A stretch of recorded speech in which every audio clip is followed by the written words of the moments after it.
Last week of the season, the regular season, and I think I said this in the press conference after the game last weekend. But uh, you know, basically comes down to our record being 5-6. We want to extend the season and be ready for be bowl eligible. We got to win this one. I think that's an easy thing to see, but at the same time, want to make sure that you don't jump just to the results. You focus on the standard and the values that you have, and you'll get the results that you want. In terms of the game last week, being able to evaluate it a little bit more and watch the film, really pleased with the guys' effort and the guys' belief in playing and stuck in it.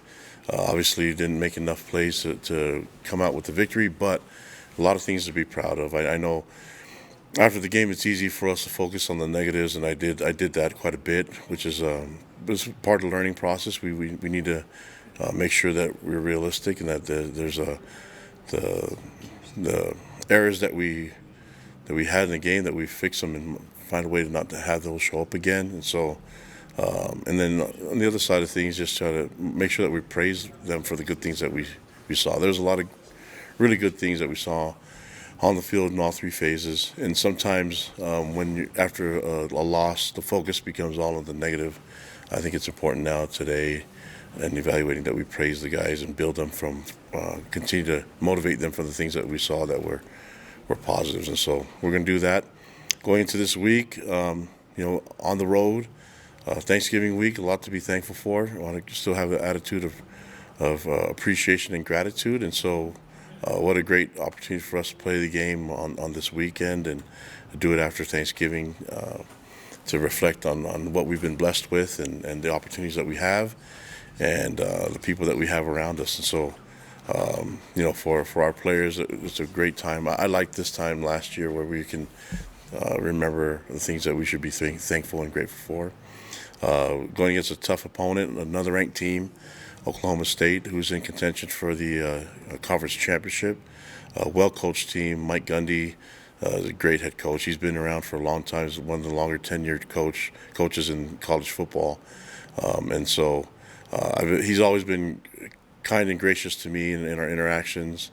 I like him as a person. I like the interaction we've had, and it's been really cool for him to just give me time and just to speak with me. And we talk about random things, but really I like the things that he does as a coach, and he's done a great job assembling great coaching staffs, and he's done that again. He has a great coaching staff that works really well. I mean, I know a bunch of those guys on his staff and support staff. One of them is my cousin. Benny Tonga is my family, and then we have Charlie Dickey, who's an O-line coach that I worked with for so many years at Utah. So I'm really familiar. And then a lot of the coaches there have great reputations in the business, and so I've been around them and seen what they've done, the product that they've put forth as coaches. And man, they're a well-coached team.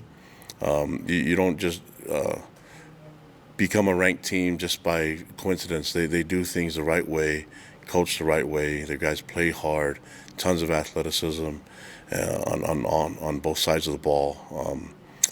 Playmaking ability, running back that's one of the best running backs in the country. And so when you talk about his running ability, you have to give a lot of credit to the O-line and the guys that block tight ends.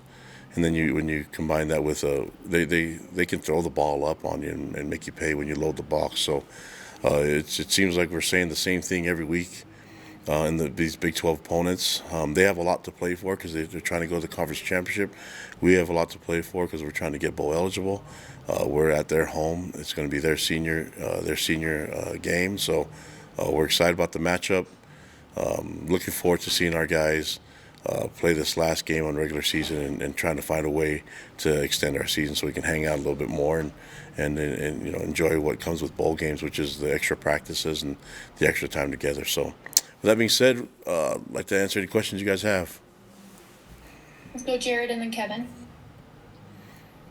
Connie, I want to delve a little bit into some of those hurry-up plays where the guys get up really quick onto the ball and try and confuse the defense. Do you guys have analytics on those, of how often they succeed and what works and what doesn't work? I just kind of wonder about the approach there. Yeah, there's a lot of teams that do it. It's not just unique to us. I mean, that's a very common thing that you mentioned, and a lot of teams are doing it because it works. And the whole purpose of that is to cause chaos on the defense, to keep the same guys on the field after you've converted a first down and made a big gain. Maybe it's a little bit longer in the drive, so you're trying to get them down there when they're tired. They've got to run quite a bit of distance to get there in the goal line. That's where it happens quite often. And then you're trying to cause chaos and trying to get them scrambled in what play you're going to do. And so normally the chaos happens on that side and confusion. In our game, the confusion happened on our end. And whenever we're confused, it's when you go back to the basics. You don't make things more difficult. You just go with what you know. And anytime there's any kind of confusion where you don't know who's covering what and things aren't pretty clear to you as an offensive player, then you just go with the basics, which is hand the ball off. And we didn't do that well enough, so we got to keep practicing that and make sure that our guys, do the basics, especially with understanding the situation, the risks that are involved with all that, the decision making in that time and the point of the game too. Also, just on a broader sense, the philosophy when there's something you've worked on but it isn't consistently working, whether it's a certain run play, a certain pass play, or maybe some of these hurry up plays that we're talking about, when do you try and keep working on it to make them effective versus focusing on other things? What's the balance there? Well, that's the conundrum of college football, and you find yourself in a situation where, hey, this doesn't work anymore, but it does, So when something doesn't work completely, then you don't do it. There's a time when people didn't want to snap the ball and shotgun, you know what I mean, Jared? And now they're all doing it. So, and there's some teams that don't do it because maybe they don't have a center that can do that, or they don't feel comfortable with that scheme.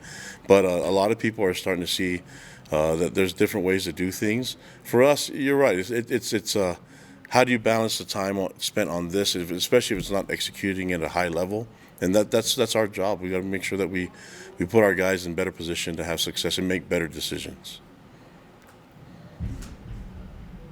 Hey, Kalani, as you kind of make a decision at quarterback this week between Keaton and Jake, I'm curious, do you think the offense, and particularly the running game, can work as well with Keaton in there, with maybe not as mobile of a quarterback? And is that part of the equation this week as you kind of make a decision at quarterback? Yeah, I think going into this week, it's who's going to help us put points on the board, extend drives, convert first downs, and that's what the goal is going to be. And Keaton hasn't been healthy. He's been practicing. They've been competing against each other, and whoever gives us the best chance will be the guy taking the first snap. It's not to say that the other one's eliminated from being in the game. That's just where we're at right now. And that's not just in that position. There's a lot of positions where we need guys to keep competing. I mean, one that comes to mind also is the middle linebacker position, where Chaz Ayu played a lot more this week with Ciale not being available, and then we had Harris has been really good. Harrison has been really good, but the competition continues, and so when guys are banged up and they're battling with each other for a starting spot and reps, you gotta do it one way. Then that's the only way I know how, and that's go with the best guy that wins the actual spot in that week. And we have to create situations where in practice this week we know what we got, and that's what we go with. And just as a follow-up, I think you said that he made a lot of progress last week on Saturday. You said that, I think. Do you imagine he'll be a full participant in practice this week, and do you think he'll be fully healthy and available for you if you want to go with him?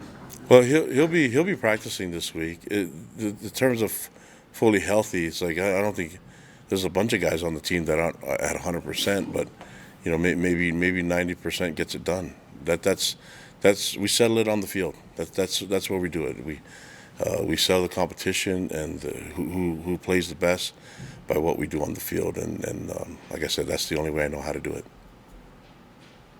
Thanks, guys. A couple more questions from Mitch and then Jake.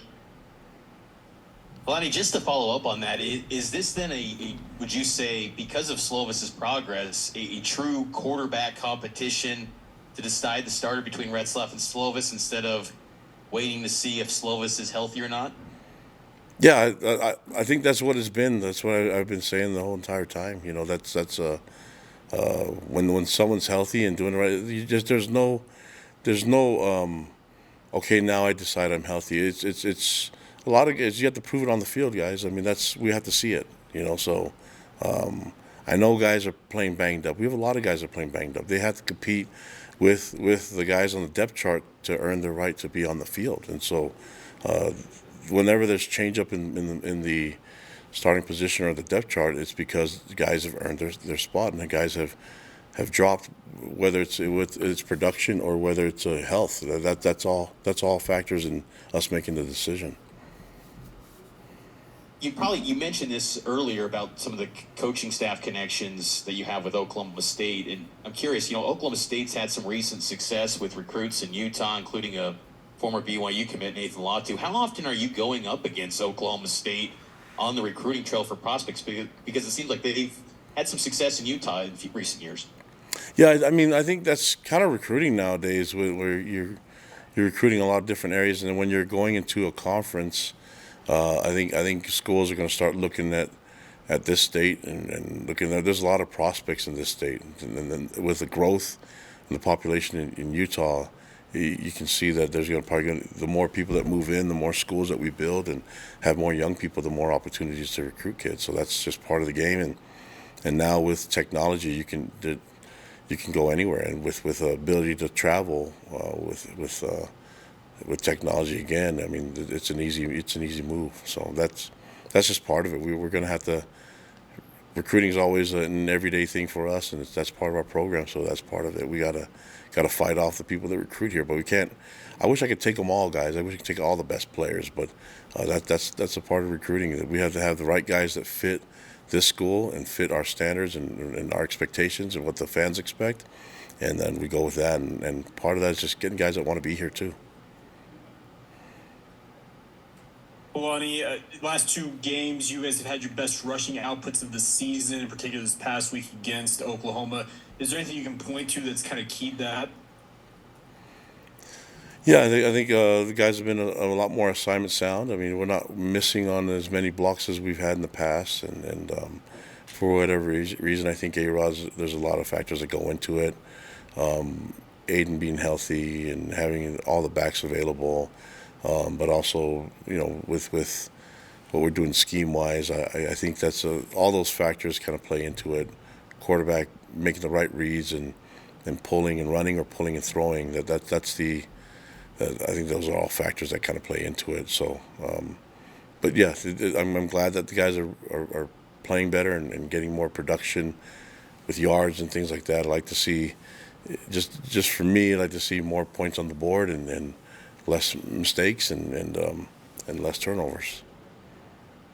And obviously with Thanksgiving on Thursday, how does it affect your guys' schedule with travel, et cetera, to Stillwater? Yeah, we're traveling on Friday. We're going to celebrate Thanksgiving. I mean, we'll have a team. We'll practice. We practice in the afternoon, so we'll practice Tuesday, and we'll have our practice Tuesday, Wednesday, and then do like a team Thanksgiving dinner Wednesday night, so we can load up on with food before we actually have Thanksgiving. So we got 2 Thanksgivings. I plan on gaining some weight this week, so don't judge me, guys. That we'll do that, and then on Thursday we'll practice in the mornings. In the morning on Thursday, be done by the afternoon, so our players can go spend time with their families, and those that are not from here will go to coaches' homes or other teammates' homes to enjoy Thanksgiving. So that's the plan. Then we'll fly out on Friday, with it being only 1 hour time difference with the time zones. Usually, if it's 2 time zones, that's when we'll fly out on Thursday. Go ahead, Jay. Kalani, after the last game of the regular season last year, you obviously made some really painful decisions and released some of your coaches. Are you considering any changes this year? And are you happy with the performances of your coordinators and assistant coaches? My focus is on getting this game going, and all our attention and our focus has to be on this game. Immediately after the game and after the season, I'm always evaluating where we can improve, and that's even I look at myself first, and then we look at other things. I have an obligation to the players on our team and an obligation to the fans to do the right things. That's why they put me here as a head coach, and sometimes the decisions are difficult. Sometimes they're pretty easy. So right now, my focus completely is on the team and the season. And so the season still has one more week. That's what we're going to be focused on, and then we'll decide after that, right after the game's done, on what we're going to do. All right. Thanks, Coach. You're good to go. Have a great week. All right, guys. Happy Thank you. Thanksgiving. Happy Thanksgiving.